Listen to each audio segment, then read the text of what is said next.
దేవుని నామానికి స్తోత్రాలు. ఈ కార్యక్రమం చూస్తున్న మీ అందరికీ ప్రభువైన యేసుక్రీస్తు నామంలో శుభాభివందనములు. ఈరోజు మన భారములు అనే అంశమును మనము ధ్యానం చేసుకుందాం. మన భారములు అనగా మనము పడుతున్న చింతలు. అవి ఏమైపోతున్నంటే మన తల మీద మనం పెట్టుకొని తల బరువెక్కి చాలా మనము కుంగిపోతా అంటాం. కనుక ఇక్కడ దేవుడు ఒక మాట చెప్తున్నాడు. కీర్తనలు 22వ అధ్యాయం 8వ వచనములో ఏమంటున్నాడు? యెహోవా మీద నీ భారం మోపుము, ఆయనను విడిపించునేమో అంటున్నాడు.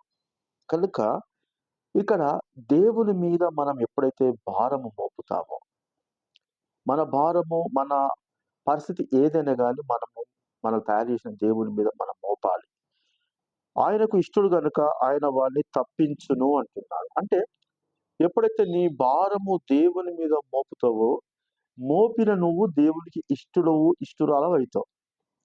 ఎప్పుడైతే నువ్వు దేవుని మీద నీ భారం మోపి నీ భారం నువ్వే మోయకుండా దేవుని మోపినందుకు, దేవుడు ఆ దేవుని మీద నువ్వు మోపిన సందర్భాన్ని చూసి, నువ్వు వాక్యాన్ని విలువిచ్చి, గౌరవించి దేవునికి లోబడ్డవని దేవుడు గమనించి, ఆయన నిన్ను నీకున్న సమస్యలకెళ్ళి విడిపిస్తారని దేవుని యొక్క వాక్యం సెలవిస్తున్నది.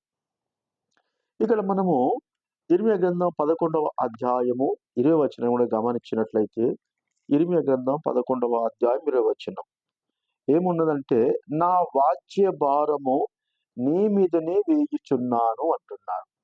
అంటే ఇక్కడ నీ భారము యెహోవా మీద మోపుము అని చెప్పేసి మనకు కీర్తన గ్రంథంలో సెలవిచ్చాడు. ఇప్పుడు ఏమంటున్నాడు?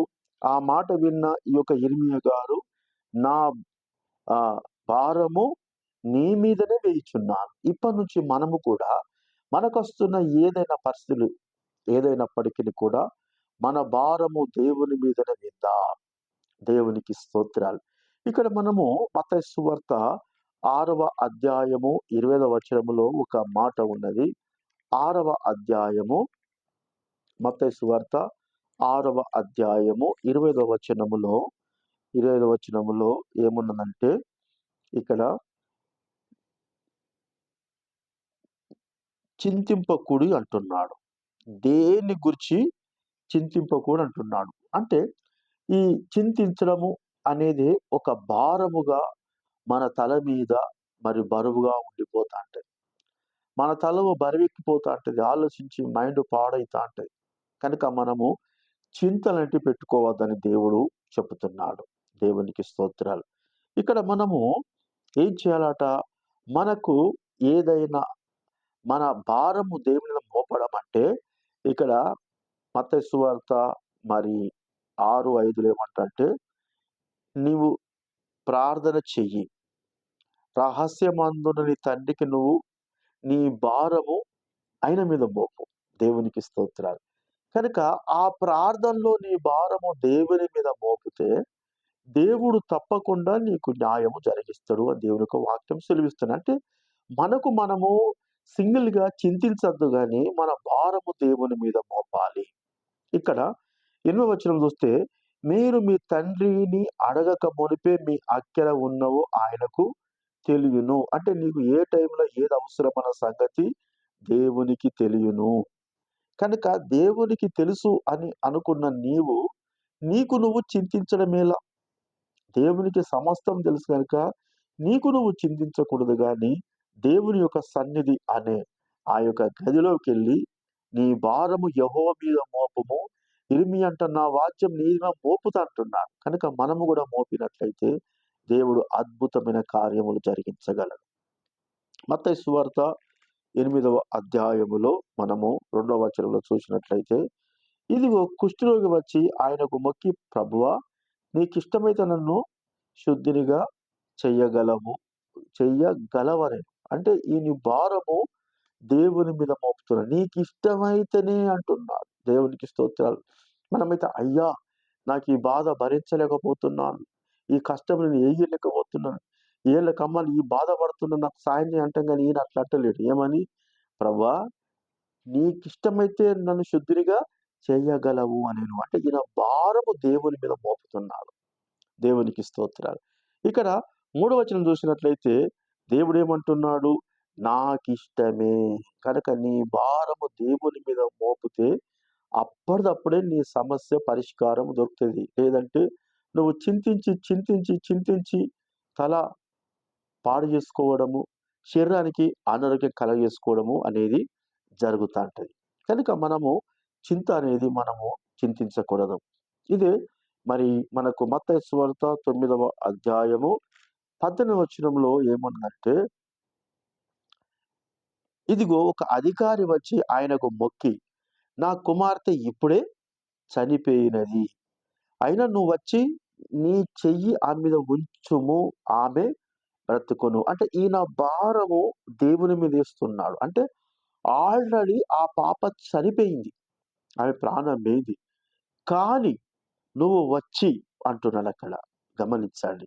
చచ్చిపోయిన తర్వాత గూడా ఈయన భారమంతా ఆయన మోత్తలేడు. అయ్యో! నా బిడ్డ చచ్చిపోయినవా? ఎట్ట బతికిపోదునే, బతికించుకోకపోయితిని గదా! అని చెప్పేసి ఎడతలేడాయన. దేవుని మీద భారమేసిండు గనక ఏదైతే ఆయనకు దూరమై ఏదైతే దక్కకుండా పోయిందో, దేవుని మీద భారమేసినందుకు దేవుడు అతనికి ఏదైతే దూరమైనది అతనికి దగ్గరికి తీసుకొచ్చి మళ్ళా అప్పగిచ్చాడు.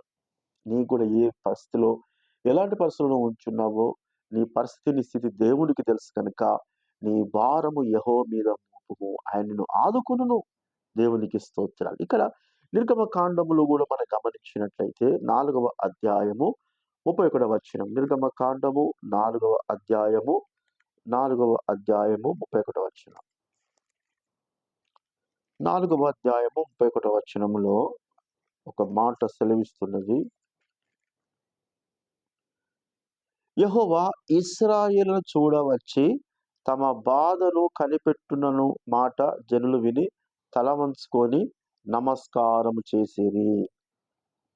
మాట జనులు విని తల వంచుకొని అంటే యెహోవా ఈ ప్రజల యొక్క మాట విన్నాడు. అంటే వాళ్ళు పడుతున్నారు బాధలు, ఎంతో భారము మోస్తున్నారు, ఎంతో వేదన, ఎంతో వాళ్ళ కాళ్ళు తీసేసుకొని పరిస్థితిలో ఉన్నారు గనక వాళ్ళ భారము యెహోవా మీద మోపిండ్రు. దేవునికి స్తోత్రాలు. ఇక్కడ దేవుని యొక్క పరిశుద్ధ గ్రంథము 5వ అధ్యాయము మరి 31వ వచనములో చూసినట్లయితే ఈ యొక్క 5వ అధ్యాయం 18వ వచనములో ఇక్కడ నిర్గమకాండం 5:18లో మీరు పొండి పని చేయుడి, గడ్డి మీకు ఇయ్యబడదు, అయితే ఇటుకలు లెక్క మీరు అప్పగింపక తప్పదని చెప్పాను. అంటే ఇంతకు ముందు ఈ యొక్క మరి కష్టపడుతున్న ఈ ప్రజలకు గడ్డిచ్చేవారు ఉండే గాని, ఇప్పుడు రాజు ఏం చేస్తున్నాడంటే, ఏమంటున్నాడైనా, మీకు గడ్డి కూడా ఇయ్యబడదు, మీరు గడ్డి తీసుకొచ్చుకోవాలి, మీరే ఇటుకలు చేసి రోజుకి ఎన్ని చేస్తున్నారో అన్ని చేసి నాకు అప్పగించాలి అని ఒక కండిషన్ పెట్టాడు. మనకు కూడా కొన్ని పరిస్థితులు ఇరకాటంలో పడే పరిస్థితులు వస్తా ఉంటాయి. క్రిటికల్ పొజిషన్స్, ఎవరికి చెప్పుకున్న తీరని సమస్యలు మనకు వస్తుంటా ఉంటాయి. కానీ వీళ్ళు ఏం చేశారు? దేవుని మీద వాళ్ళ భారం వేశారు. దేవునికి స్తోత్రాలు. ఇంకా చూసినట్లయితే ఇంకా దేవుని యొక్క పరిశుద్ధ గ్రంథములో ఆ ఇక్కడ మరి 20వ వచనములో మోషే యెహోవా యొద్దకు తిరిగి వెళ్ళి, ప్రభువా, నీవేళ ఈ ప్రజలకు కీడు చేసితివి, నన్ను పంపితివి. నేను నీ పేరిట మాటలాడుటకు ఫరో యొద్దకు వచ్చినప్పుడు అతడు ఈ జనుల కీడు చేయుచున్నాడు, నీ జనులను నువ్వు విడిపింపను. అంటే ప్రజలు ఎలా ఉన్నారు అంటే కీడు బాధపడుతున్నారు. మనకు కూడా కొన్ని సందర్భాల్లో కీడులు ఎదురైతా ఉంటాయి. కొన్ని సందర్భాలు క్రిటికల్ పొజిషన్స్ ఎదురైతా ఉంటాయి. కొన్ని సందర్భాల్లో ఎటు తోచని పరిస్థితులు ఉంటా ఉంటాయి. మరి అలాంటి పరిస్థితుల్లో కూడా వీళ్ళు దేవునికి మొరపెట్టినట్లు మన భారం కూడా యెహోవా మీద మోపినట్లయితే ఆయన మనల్ని ఆదుకోవడానికి ఇష్టపడుతున్నాడు. కనుక దేవుడు ఈ యొక్క కఠినమైన మరి బానిసత్వము, దాసత్వం నుంచి దేవుడు ఏ ప్రకారంగా అయితే వాళ్ళని విడిపించిండో, నీకున్న భారం ఏదైతున్నదో నీ భారం యెహోవా మీద మోపినట్లయితే ఇంత కఠినంగా విడిపించిన దేవుడు నీకు కూడా ఆ బాధలకెళ్ళి విడిపించుటకు సామర్థ్యుడు, శక్తిమంతుడు. దేవునికి స్తోత్రాలు. ఈ కొద్ది మాటలు ప్రభువు మన వెనుకలో దీవించును గాక. Amen. Thank you to all. Praise the lord.